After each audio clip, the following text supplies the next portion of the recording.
This is Joy of Heaven, Saint of the Day for June 13th. As we celebrate St. Anthony of Padua's Day.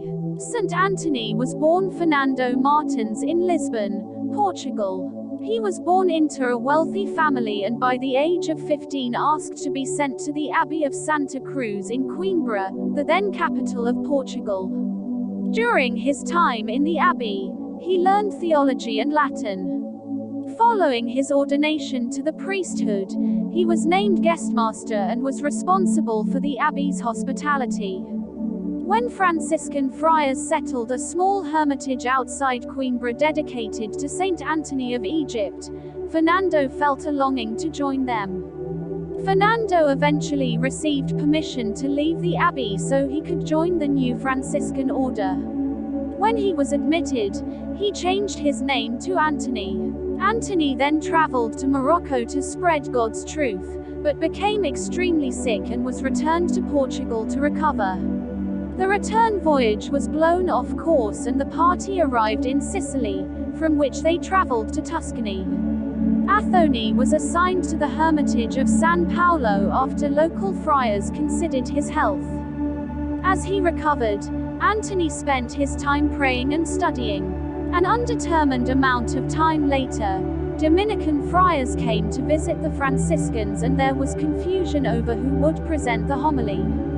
The Dominicans were known for their preaching, thus the Franciscans assumed it was they who would provide a homilist, but the Dominicans assumed the Franciscans would provide one. It was then the head of the Franciscan hermitage asked Anthony to speak on whatever the Holy Spirit told him to speak of.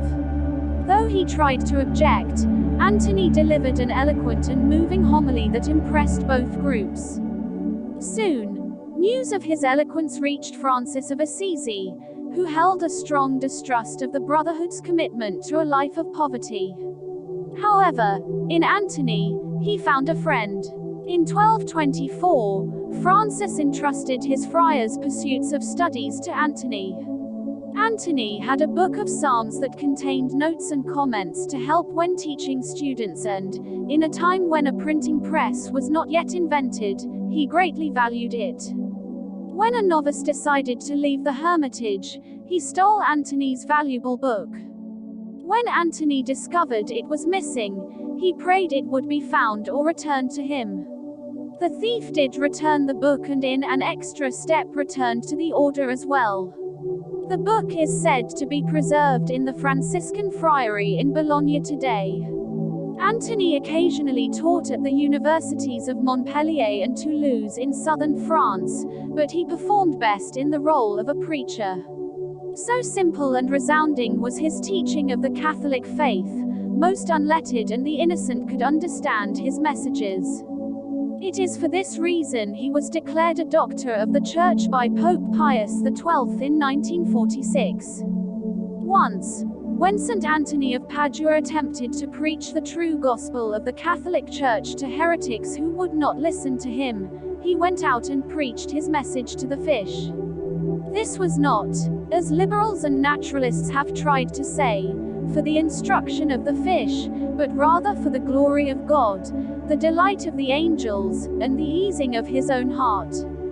When critics saw the fish begin to gather, they realized they should also listen to what Anthony had to say.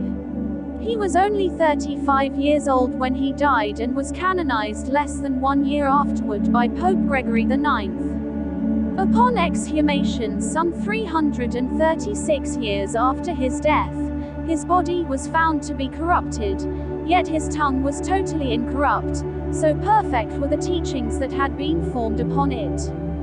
He is typically depicted with a book and the infant child Jesus and is commonly referred to today as the finder of lost articles. St. Anthony is venerated all over the world as the patron saint for lost articles, and is credited with many miracles involving lost people, lost things and even lost spiritual goods. From Joy of Heaven, thank you everyone. You may also make a novena, and we're inviting you to please try to click the thanks button with your comment to have an amazing, colorful and wonderful animation. bless us all.